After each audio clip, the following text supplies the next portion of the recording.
Welcome to Sales Bytes by Journey, where we talk about everything you need to know to be a killer at sales. I'm your host, Will Jenkins. Let's get it.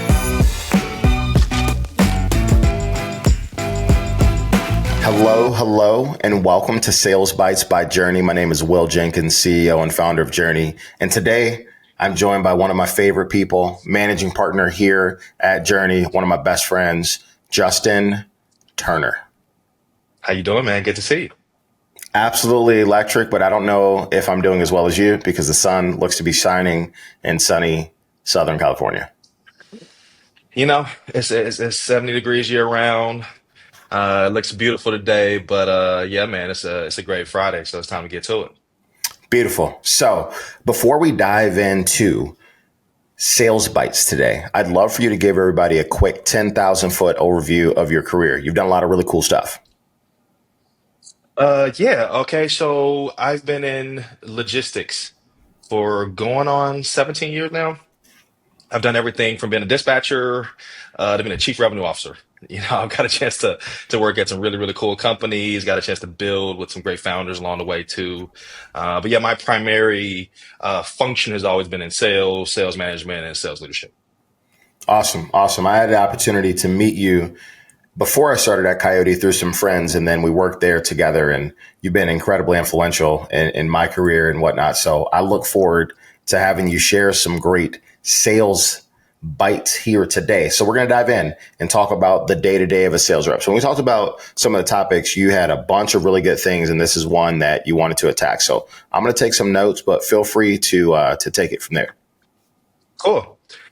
Yeah, I was thinking about this and I was just like, man, like, what are the things throughout the journey, no pun intended, um, that are really impactful and like kind of helped me get to be where I am today? And I think a lot of it is about preparation. And I think being a former athlete, like a lot of us, I mean, I was never a D1 athlete or a pro athlete, but you learn even in the earlier stages in competitive sports, preparation is everything. Right, like the championship game may be 9 months away, but you're doing two a days, in March and in April. And Absolutely. I applied a lot of that, to my day to day in sales. And it was shocking to me, like how many people just wing it and just show up and just like, I'm gonna pop in the CRM and I'm just gonna just call somebody that I think hopefully I can get in touch with. And I was like, no, no, no, no. It's not the way you should, for one, take your day to day, but like for one, you shouldn't even live your life that way, right? You need a plan, Need right? a plan. So I always would just structure my leads in the CRM. Of course, everybody ranks them by size. We want to understand what our biggest opportunities are, of course, but I also did a lot of research too. Right. So, and when we teach salespeople, we've done this for years. Pre-call planning is by far, I think, the most valuable thing any salesperson can do. I want to be obsessed with understanding the persona of all the leads in my pipeline. And for the record here, leads are people, accounts are companies. Right. So it's not just about the size of the company, but you have to keep in mind that the company is a sum of all the people involved. So I would sort them by opportunity size. I also would just kind of think through where I had commonality, right? So for me, from the Huntsville area in Alabama, I'm in a fraternity. Um, I went to college at the University of Alabama, Birmingham. I've lived in Atlanta. I lived in Chicago. I've lived in Arizona. I lived in Southern California.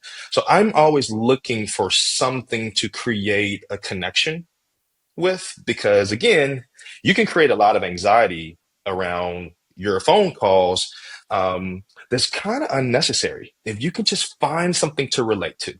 We're all people. We want to enjoy conversations. We don't want people to waste our time. And I am a firm believer that there's nothing that I should ask anyone on a phone call that I can find out online. That was rule number one for me. So Yep. I would take the account. I would go through the About Us page. I would look for locations. I would try to find some similarities between those locations and things that I'm passionate about or my experiences, because I can't just get on the call and just wing it. I need to have a reason. And if you think through like the first 15 to 20 seconds of a cold call, it's who, what, and why. Who are you? What do you want? Why do I care? Why does it matter? And in most scenarios, we all have that 15 seconds to kind of demonstrate value really, really quickly to just get us over that initial hurdle of like, you called me randomly. I have no clue who you are. And why did you call me today? Yep. So we talked about sorting and seg based off size. I'm trying to get a temperature on my leads to figure out, do I have a relationship at all? Is there something about my background that is relevant to their background? Is there something about my company? Do we have a value proposition that I think will solve a problem that they have? So I would go search online. It could be anything, right? So let's just use Journey for an example. Like I would just go Google Journey. I want to find out who the CEO is. I want to find some information about his or her background. And I'm trying to tell a story, right? So part of preparing is to be able to have a really great story on why they should care about what I'm talking about. From I have some there, questions. okay, go ahead. Yeah. So when you think about the pre-call planning stuff, preparing you to make that cold call or maybe go into a formal call, what do you think are things that helped you make that first 15 seconds valuable? Because in a cold call, that's what you got before that person goes, click, I'm all set. Yeah, How did yeah. you prepare? How do you think reps, or how did you prepare reps for that first 15 seconds? It's back to finding the commonality. I have to find a reason why they should care about me in the first 10 to 15 seconds. So we all know this, that warm leads convert about 7x to cold leads. So if your conversion rates are about 2% on cold, consider 15% on warm, just a rule of thumb. So what does that mean? Is I need to find a way to create a warm environment for my cold leads. So it could be simple as we have a shared customer. We may have a shared vendor. There may be something about their recent news. I'll give you an example, like let's pick a random company, like a Patagonia, as an example. Patagonia has a very, very strong affinity for sustainability. They have a huge commitment to it. So if I'm working for a B corporation, as an example, or if we have something very unique about how we look at the world in terms of sustainability, I might would bring that up earlier on as a reason why I found them. No one wants to be one of like 10,000 people on an Excel sheet that you just got to number two. So that's my pre-call planning, is to figure out what is our in, but then in air quotes, what is our thing, our in that will make them in the first 15 seconds say, tell me more. So you find all that online, you're Googling, you're asking questions, you're on LinkedIn, you're trying to find your in. Make sense? Okay. Yeah, totally. So let's say we are looking at other things outside of cold call prep and whatnot when I'm planning my day as a seller. What are some other things to consider outside of pre-call planning? So are you talking about there may be active customers today that we're just trying to Just stay engaged with? just in general, right? So let's say I checked my cold call box, right? A pre-call plan, Yeah. I did my thing, but I still got, 5, 6 other hours in the day to attack my book, whether it be active, inactive, whether it be prospecting, whatever. But just what are some other things that a rep can walk in and plan for to execute well? 1,000%. So I actually don't know if I would start my day cold calling. I may actually do my preparing and like I'm gonna block some time out where I know that these are like my power hours, right? Like I actually don't believe that 8 hours should be just intense calling. I believe that we work in sprints. So you almost like think like a product team at time. They work in sprints to allow them to sort and seg and prioritize what should be focused on. I think salespeople should do the same thing. So I pre-call plan early in the day, call it maybe the first hour of my day. I'm preparing for calls that I'm probably going to make it like 10 o'clock or so. I try to get myself out of the early morning anxiety and into like my flow. My priority though, by far, is I want to talk to my active clients. Most companies will probably agree with this. Your largest growth opportunities are typically in your retained stack.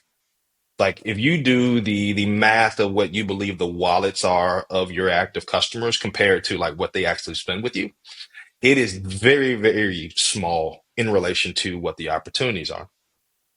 So my first thing I always want to do is just keep a pulse on my active clients.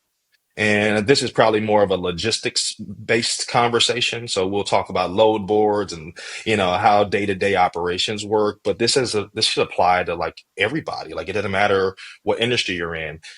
It may not be this deep conversation about business, but we need a relationship, right? The people that we work with are what we just said, people. So I can't, depending on the amount of clients I have, I might not be able to talk to all of them on the same day. But part of Monday morning to me is I'm going to schedule 5 to 10 active customer conversations every day. I want to be able to talk to them. I want to feel on how we're doing. It depends on the size of the organization. If I have a customer success team or an ops team, we want to make sure there's harmony between those teams too, because there's a strong chance that there's an operator that's also talking to our client. So we don't really want to double up and overwhelm our customer with multiple calls about us. But as a salesperson, I absolutely want to be in concert with our customer. I want to feel like I'm in control. I want them to know that we are in control.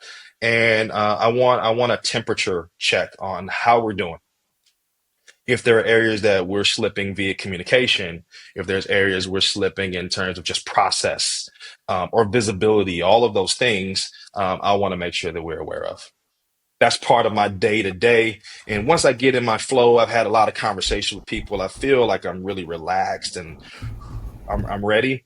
I then start to go back into those cold calls that we were planning for, in the first hour of the day. That makes sense. So when you think about what sales reps maybe undervalue from a planning perspective, what would you say that is? Because I have a couple that typically show up frequently for new and veteran sellers as like, I'll get to that. Or, at some point I'll get to it, but it's not that important right now. I think it's back to like a sports analogy. I think great vision is everything. I think some people they underestimate their customers' feelings about them. They just think that everything is good. Or they think that maybe a small issue is not a small issue. Or they think it's a big issue, or they just have they don't have a great feel on like how their customer feels about their experiences. Right. And a lot of companies or a lot of people end up being reactive because of it. It's like, oh, wow, we're on our heels now because, our service scores are not where they need to be. And we didn't know about it. Yep. Our data says we're 98%. Our customer data is 84%. Right. So now we got to go back and do forensics and kind of recalculate, like, where did we miss the mark? Did they miss the mark? Did we? I feel like the greatest companies proactively plan. They proactively see problems days, weeks, months before their customer considers them problems. So I don't know if that's the right answer for this setting, but like to me, I think having visibility and vision to like overall the customer experience, I think is something that people undervalue. They just think that, hey, things happen. We're good. I have a great relationship with Sharon and hey, everything's fine. But behind the scene, Sharon has people that she reports to. There are people that are thinking about different things. So by the time it gets to her or him to you, it's too late. You got to see it weeks or months ahead of time. Totally. Okay. So those were all incredible. I think we could jam on this honestly for hours. So I'm going to recap a couple of points that I noted and then fill in anything that I may have missed and anything that you want to wrap with. So You talked about needing a plan. You talked about the importance of pre-call planning. So doing your research and something that you told me years ago, don't ask questions that you could find on a quick Google search or on somebody's LinkedIn. Like make sure that you're prepared for that conversation. Look for commonalities. So find ways to warm up opportunities. Warm opportunities have a higher likelihood to close than pure cold opportunities. You also talked about finding reasons why someone should care. And then you dug into a handful of other things around day-to-day account maintenance with active customers, how to parse out your day. Maybe the first thing that you do is work through active, get yourself warmed up to make your cold calls, and then not taking for granted no news being good news, right? Sometimes things may be going on in the background. If you're not attuned to what's happening, you get swapped out. So anything that I may have missed or anything that you want to wrap with here? No, I think you said it better than me, honestly. Yeah, no news is not always good news. Sometimes you need to be ahead of the curve. I think the last thing I would say, and it's kind of back into the pre-call planning and how to make calls and whatnot, is find your voice. I've been teaching that for almost 2 decades. We're all unique. There's something special about all of us.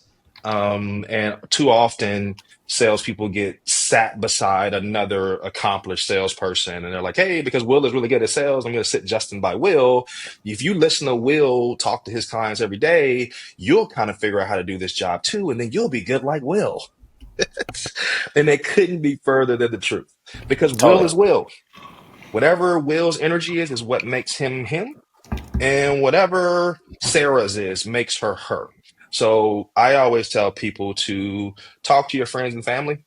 If you're in sales, find out the thing about you that is really, really unique. Ask them, like, hey man, like, what is my thing? If you were to tell me like what my Yeah. thing is, how do you think about me in relation to all the thousands of people you've met? What's my thing?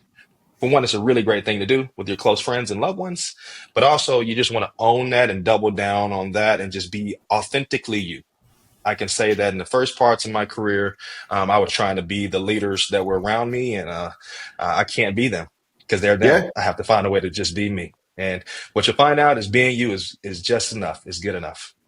Man, I love that. I think that's a great place for us to wrap up. Justin, thank you for joining us on Sales Bytes. Really appreciate it.